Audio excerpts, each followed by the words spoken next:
Hello दोस्तों, सबसे पहले नमस्कार। कैसे आप लोग? आशा करता हूँ कि आप लोग सब अच्छे होंगे, शानदार होंगे और अपना तैयारी में लगे होंगे। तो दोस्तों, मैंने आप लोगों से वादा किया था कि पर डे एक फुल लेंथ का मॉक मैं इस चैनल पर एनालिसिस कराऊंगा। तो लेकिन दोस्तों, आज मैं नहीं लगा पाया। तो उसके लिए सबसे पहले आप लोगों से सॉरी। मैं क्यों नहीं लगा पाया दोस्तों, क्या कारण हुए जिसके कारण से मैंने नहीं लगा पाया, तो वो सब चीज़ मैं वीडियो में बताऊंगा। और हाँ दोस्तों, लेकिन मॉक का एनालिसिस तो नहीं करा पाऊंगा, लेकिन कुछ एग्जाम्स को लेकर के टिप्स जरूर दे करके जाऊंगा। तो वो आप लोग फॉलो कीजिएगा। तो आप लोग मतलब जो भी दिन बचे हुए, यानी कि आज हो गए 13 जुलाई, जो भी हम लोग के पास 14 से 15 दिन बचे हुए हैं, उस 14 से 15 दिन में मतलब एक अच्छे तैयारी में आप तैयारी करके एक बेहतरीन मार्क्स गेन कर सकते हैं। तो सबसे पहले बात करूँ दोस्तों, तो मैं बता देता हूँ कि जो टेक्स्ट बुक में जितने भी मतलब प्रीवियस ईयर के मॉक थे, यानी 2019 के हो गए, 2025 के हो गए, और जो भी 10 फुल लेंथ का मॉक देते तो वो सब मैंने लगा के ख़त्म कर दिए। और मेरे पास तो जैसे मैंने कल आप लोगों के पास फुल लेंथ मॉक का 10 नंबर मैंने एनालिसिस करवा दिया था।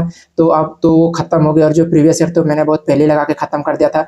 तो मेरे पास टेस्ट बचे नहीं। और बहुत से भाई कमेंट करके मुझे बता रहे थे कि भाई आप माई पाठशाला पे जा करके मॉक लगाओ। तो भाई मैं बता देता हूँ कि माई पाठशाला पे सिर्फ संडे को लाइव टेस्ट आता है। तो संडे को तो पार हो गया, मैं नहीं दे पाया। और वहाँ पे मतलब टेस्ट फ्री में नहीं, यानी परचेज करने होते, तो वहाँ पे मैंने परचेज नहीं किया दोस्तों। और हाँ, कल एक टूल मतलब कल एक मेगा लाइव टेस्ट ओपन होने वाला टेस्ट बुक में, तो उसको मैं लगाऊंगा और उसका एनालिसिस आप लोगों के सामने लेकर के आऊंगा। क्योंकि वो 14 जुलाई को ओपन होगा वो टेस्ट, मतलब जो टोटल 4 मेगा लाइव दिए हैं वो उसमें से 2 मैंने ऑलरेडी लगा दिया हूँ और एक कल ओपन होगा। तो उसको भी मैं कल लगा दूंगा, उसका एनालिसिस आप लोगों के सामने लेकर के आऊंगा। तो उस मतलब मौका आप लोग भी लगाइएगा। आज तो मैं कुछ नहीं लगा पाया दोस्तों, लेकिन हाँ, कुछ मैंने जैसे फिट आईटीआई पर मैंने ट्रेड का बैच लिया है। मेरा फिटर ट्रेड है। आपका कौन सा ट्रेड है वो कमेंट करके बताइएगा।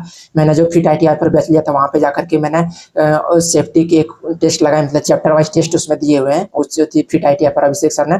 तो मैं सेफ्टी का एक लगाया और एक मतलब होल्डिंग टूल का लगाया टेस्ट। तो उसमें अच्छे खासे मार्क्स आए। और उसमें 15 फुल लेंथ का भी मॉक दिए हो, यानी कि ट्रेड का सिर्फ जैसे 75 क्वेश्चन का 10 से 15 मॉक दिए हैं। तो जो भी भाई आप लोग फिटर से होंगे और वो फिट आईटीआई का परचेज किए होंगे, मॉक टेस्ट वगैरह या फिर बैच लिए होंगे, तो वहाँ से जाकर के आप ट्रेड को स्पेशल ट्रेड का जाकर के टेस्ट दे सकते हैं।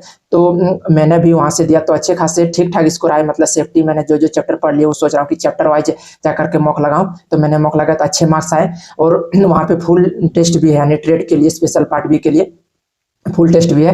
तो आप जाकर के उसको लगा सकते हैं।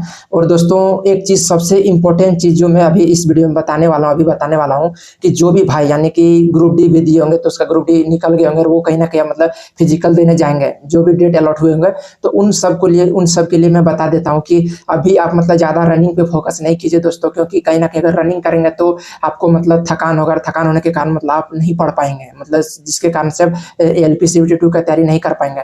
तो मैं सजेस्ट करूंगा कि अभी आप मतलब कुछ दिन के लिए होल्ड कर दीजिए ग्रुप डी के फिजिकल को। आप पहले इसमें CBT2 पर फोकस कीजिए दोस्तों। क्योंकि कहीं ना कहीं ये ग्रुप डी से कहीं ज़्यादा अच्छा जॉब है। और सैलरी का बात करें तो एक अच्छा हैंडसम सैलरी भी है एलपी में।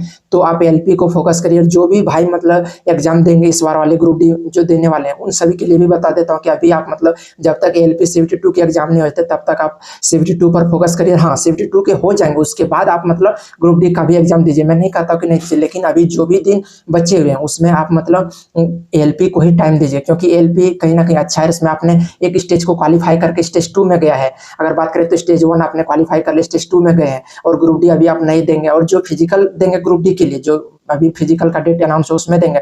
तो उन भी भाइयों के लिए बता दूं, तो अगर आप रनिंग करके भी मैनेज इधर कर पा रहे हैं CBT2 को, तो कोई दिक्कत नहीं। लेकिन अगर आप रनिंग कर रहे हैं जिसके कारण से आप पूरा थक जा रहे हैं और CBT2 के लिए कहीं ना कहीं नहीं पढ़ पा रहे हैं, तो मैं सजेस्ट करूंगा दोस्तों कि आप किसी एक पर फोकस कीजिए। क्योंकि अगर आप दोनों को चाहेंगे, देखेंगे कि ग्रुप डी का फिजिकल भी रनिंग कर रहे हैं या फिर एलपी CBT2 के लिए भी पढ़ रहे हैं, ट्रेड भी देख रहे हैं, तो कहीं ना कहीं मतलब एक वीक हो जाएगा। तो मैं सजेस्ट ये करूंगा कि आप मतलब पहले CBT2 पर फोकस करिए। क्योंकि अच्छा जॉब इसमें मतलब वही आपको ज़्यादा खटाली भी नहीं होगा। इस जॉब में बात करें तो इसका जॉब प्रोफाइल भी मतलब ठीक ठाक है। तो यही चीज़ था दोस्तों। तो वही अगर बता देता हूँ कि जो एग्जाम देंगे वो अभी CBT2 पर ही ओनली फोकस कीजिए। क्योंकि अभी हम लोगों के पास बचे, आज हो गए 13 जुलाई, हम लोग के पास बचे 15 दिन। तो उस 15 दिन में आप अच्छे रिवीजन करिए ज़्यादा जहाँ से भी आपने ट्रेड किए होंगे वहाँ से आपने नोट्स तो बना ही लिए होंगे, तो उसको ज़्यादा से ज़्यादा रिवीजन कीजिए। और पार्ट ए यानी बेसिक साइंस, तो वो भी आप कंप्लीट कर ही लेंगे, तो उसको ज़्यादा से ज़्यादा रिवीजन कीजिए।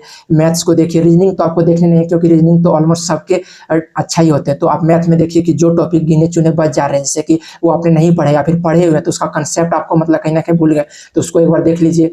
उसके बाद ट्रेड को भी देखिए, और पार्ट ए में जो भी बेसिक साइंस और इंजीनियरिंग है उसको भी देखिए, क्योंकि इसमें भी आपको जो पिछले बार के अगर जैसा इस बार भी आया तो आप मान के चलिए कि कट ऑफ 80 के ऊपर ही रहेगा। तो आपको मतलब अभी से टारगेट करके माइंड में सेट करके चलने की मतलब हमको 85 को टारगेट करना, 50 से ही एग्जाम में लाना, क्योंकि कहीं ना कहीं आप 70-72 कट ऑफ जाने वाला नहीं है दोस्तों। लिटरली अगर बता दूं तो पिछले बार जैसा अगर इस बार भी पैटर्न रहा तो आप मान के चलिए 80 प्लस ही कट ऑफ रहेगा, और अगर एक दिन में एग्जाम हुआ तो नॉर्मलाइजेशन का कोई झंझट नहीं होगा। तो ज़्यादातर चांस है कि एक ही दिन में एग्जाम हो, क्योंकि इसमें कोई ऐसा नहीं कि किसी का ज़्यादा मार्क्स बढ़ गया किसी का घट गया। और अगर मैं अपना बात करूँ दोस्तों ग्रुप डी को लेकर के, तो ग्रुप डी में मेरे 78 मार्क्स थे, मैं कोलकाता जोन से भरा था। तो मेरे साथ बहुत ही मतलब क्या बोलूँ दोस्तों, बहुत ही दुख हो गया, क्योंकि नॉर्मलाइजेशन में मार्क्स मेरे बढ़े नहीं, जबकि ऑलरेडी मेरे 4 नंबर माइनस कर दिया, यानी कि 78 से मेरा मार्क्स 74 कर दिए। और कोलकाता ओबीसी का कट ऑफ मात्र 76 से गया था। अगर वो नहीं मार्क्स घटाते, अगर सिर्फ उतना ही छोड़ देते, नहीं बढ़ाते नहीं घटाते, तो मेरा भी हो गया था, मैं फिजिकल के लिए भी एलिजिबल था। लेकिन अब क्या करूँ दोस्तों, वो मार्क्स ही घटा दिए, 74 कर दिए, जिसके कारण से मैं कहीं ना कहीं बाहर हो गया। तो इस बार मैं भरा भी नहीं हूँ, क्योंकि पिछली बार सोच रहा था कि इसी में हो जाएगा, तो इस बार नहीं भरा, जिसके कारण से अब मेरा मार्क्स घटा दे नॉर्मलाइजेशन में, तो मेरा नहीं हुआ। तो कल यही था जानकारी आज का वीडियो में दोस्तों। और हाँ, कल जैसे ही वो मेगा लाइव ओपन होगा आप लोग को भी देना है, और मैं भी दूंगा उसका एनालिसिस आप लोग के सामने कल इसी टाइम को लेकर के आऊँगा, तो आप भी उसको दीजिएगा। जो टूल टूल करके कुछ है उसका नाम, तो आप देख लीजिएगा।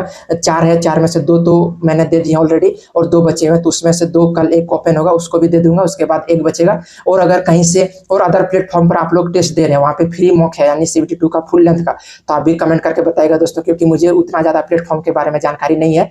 तो आप लोग कमेंट करके थोड़ा बताइएगा। हाँ दोस्तों, थोड़ा सपोर्ट भी करिएगा। तो आज का जानकारी यही था दोस्तों, फिर मिलते हैं कल के वीडियो में, तब तक के लिए धन्यवाद।